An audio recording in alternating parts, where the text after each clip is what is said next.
A tour of Labyrinthos, an unexpected yet prudent suggestion. Given the similarities betwixt this artificial environment and Bestway's burrow, 'twould be in our best interest to have the Loperits acquaint themselves with those conditions deemed optimal by their Charlane collaborators. I fear, however, that continued reliance upon my limited knowledge would risk narrowing rather than broadening their perspectives.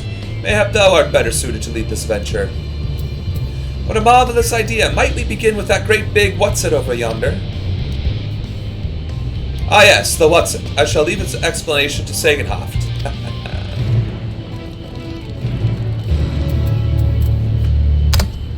Oh.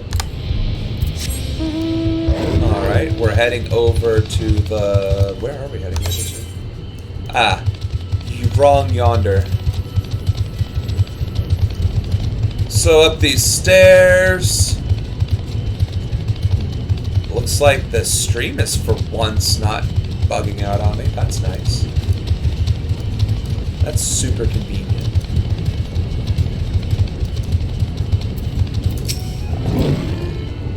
This is all very intriguing, I'm sure, but where are the food preparation stations? The, what was your word for it? Kitchens. That reminds me. Puddingway, our newly appointed Chief of Pudding Research, a discipline he himself founded after sampling Ranger's Delights, has gone in search of Aethera's ultimate sweet treat. Well, provided it's a pudding, as that's all he ever talks about these days. Have you seen him? Considering Singing Way and Growing Way's specialties, I expect them to pay full attention to your explanations, which I'm sure will be most informative. My lord, what magnificent architecture, such immaculate curvature. I'll have to make several adjustments to my work if I'm to match this degree of craftsmanship. I shall leave no corner unrounded. Goodness me, to build something so large without creation magics is positively stupendous. Perhaps you could direct our attention to its most important features. The Loperits' technical expertise far outstrip our own. We would be wise to allow them to form their own conclusions as to the function of the various apparatus, rather than offer uninformed suppositions of our own. Unless, that is, unbeknownst to me, thou art possessed of surpassing knowledge concerning the construction and operation of advanced Charlayan, what's-its. Okay. We're gonna point and click. How on earth would I know?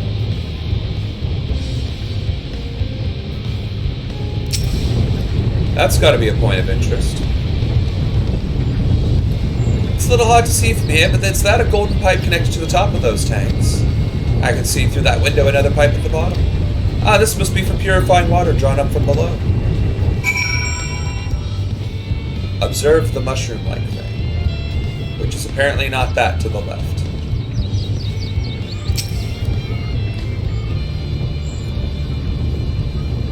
That looks like the trees of Grace and Seville.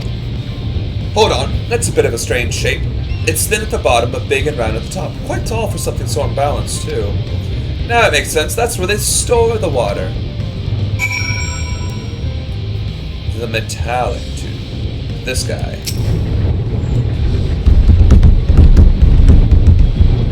Is that water I hear from inside that great big tube?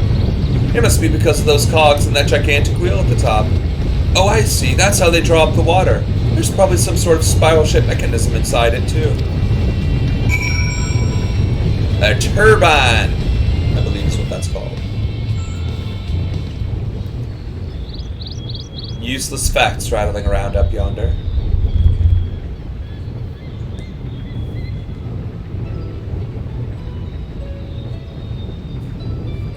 Well, if I were to hazard a guess, water drowned from underground, presumably with some other mechanism, is purified here and stored in that tower before distributed elsewhere. I'm right, aren't I? Indeed. I knew it! A design brilliant in its simplicity. I dare say it would take only a moment to install even the harshest of environments. For us Loperits, that is. Indeed, securing a reliable source of water is of the utmost importance for any fledgling settlement. And yet we still have undrinkable water in Flint and throughout many impoverished rural and urban areas in our country. Areas near waterfalls are common sites for villages in Gurabania. And many settlements on Thanalan are built near an oasis. I mean, either way, it is what it is. So wherever you choose to live, you're never far from water. Oh dear, I worry we won't be able to procure the necessary amount. We can provide enough water to keep them from drying out completely, but it would appear they rely on it far more than we'd anticipated. Like bathing. A few adjustments may be in order, once we've calculated the average rate of consumption per individual. It may also be worth learning more about how much they obtained their water in the first place. Master Alphonse spoke of the machinery responsible for that feat during our journey through Logisticon Alpha, did he not? Mayhap the Loperids will share his appreciation for the engineering marvel. Oh yes, that sounds absolutely splendid. We must journey beyond the sanctuary of Charlayan Hamlet. I shall lead the way. You mean we'll have to brave the untamed wilderness? A valid concern indeed. We cannot help but notice the many dangerous-looking creatures with big, nasty teeth lurking beyond the safe confines of this settlement. Were we not escorted here by burly custodians, I dread to think what would have become of us. Regrettably, too many a hungry predator with the aforementioned big, nasty teeth. Loperids may appear to be a potential and rather appetizing source of sustenance. Might I impose upon thee to assist in securing safe passage to Logisticon Alpha?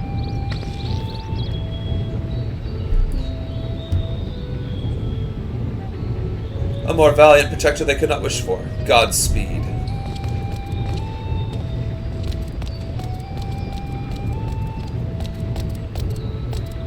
If it's all the same to you, I'd rather not be eaten by some horrid beastie. Come along, growing way. To the water extraction, what's it? An aqueduct? A water well? Well, that was totally the wrong button. Alright, what's the best mode to get there? Looks like this road. We can never go home. It's okay. Some burning... whatever the hell that is. Wow. We get to go right into the thick of it. Alright. Make sure that I'm ready to go. Got my tank gear on, my tank specifications. Got grit going. Let's knock them out. Guess we don't have as much reaction as I thought I did.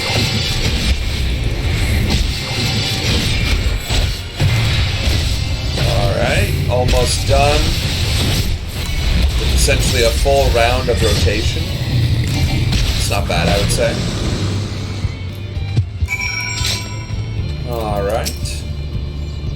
Thank you so much. I really hope this water extraction Watson is worth these harrowing experiences. All part of the fun, some might say, but I'd rather not be burnt to a crisp if it's all the same to you. Must be nice being able to fly. Okay. Oh. Okay. I guess we have to stay on the beaten path. Go figure. We'll make our way down this way then. Alright. The beautiful marble steps in the underground earth. Making our way downtown, walking fast, facing past. Let's get moving. The building looks nice and solid and safe. That was all very exciting, but I'd rather not do it again. Wait, how exactly were we planning to head back later? Attunement. You've done well to see these two here safely. They can be a bit skittish at the best of times, so I'm pleasantly surprised they didn't run off and get themselves killed. I couldn't help noticing a distinct lack of carrots along the way, or many of the other vegetables. I was expecting to see, though I did catch a glimpse of some sort of bipedal tomato charging about. Must be my imagination. Which, that is a valid point. Are those little, like, sentient plants? Are they actually edible? My friends, I bid you welcome to Logisticon Alpha. Our destination doth lie at the lift's top. Pray follow me. You know, it irritates me listening to him talk like that, but at the same time, I'm kind of tempted to be like, as your future president, I'm bringing back ye olde speak. You will need to use this lift should you wish to go to the medial circuit. Let me know if you are headed that way. Yes, I am. And not ye olde speak for regular. I'm talking like when you do business, you have to speak in ye olde speak. That'll be high English. But you can keep whatever accent you want, right? Like it won't be, thou must speaketh like this. No, it's like, thou gots to speaketh like this. Pray thou tellest me what is on thine mind. I'm just saying. Forgive me for asking, but are we any closer to the kitchens? Come to think of it, why am I even here? Atmospheric manipulators are hardly my area of expertise. As I understand, places like Labyrinthos are the exception rather than the rule. You don't all build enormous underground living spaces like this, surely. Of course, if we had the technology, it wouldn't be a bad thing to do. That was terrifying, but at least the scenery was more pleasant than what's named Garlemald. As a first impression of Atheris, it was far from favorable. Anyway, onwards and upwards, quite literally, as is the case here. On this occasion, 'twould behoove us to seek the counsel of those qualified to describe the workings of the apparatus. It may also be in possession of schematics or other useful documentation, should the Loperites request them. As the forum's esteemed guest, 'tis unlikely that they would be refused, yet thou knowest as well as I the changeable dispositions of Charlayan bureaucrats. Marvelous, simply marvelous. So this is where the magic, or science rather, takes place. The perfect environment to sustain life and artificially created. The knowledge we'll gain here will be essential when we start looking for new stars for your kind to inhabit. Apparently most of them don't even have air for you to breathe. You're all very lucky that Atheris just so happens to provide everything you need to thrive. Or did mankind turn out the way they are because of the available resources? I wonder. Now see, aside from the gloom and doom politics that I was bringing up today, I do like these existential questions too, these metaphysical scientific queries. Because even on our own Earth, we have life forms that thrive on things that aren't oxygen. Plants, for instance, they thrive off carbon dioxide. So in theory, anywhere, any atmosphere that has an abundance of carbon dioxide, any plant would actually do well in. But we consider oxygen the root of all life. So by that very default, there could be multicellular organic life forms capable of locomotion and thought that are based off of breathing in carbon dioxide. Now, wouldn't that be an interesting symbiotic experience? Either way, it's nothing short of miraculous, and I cannot wait to see more of it.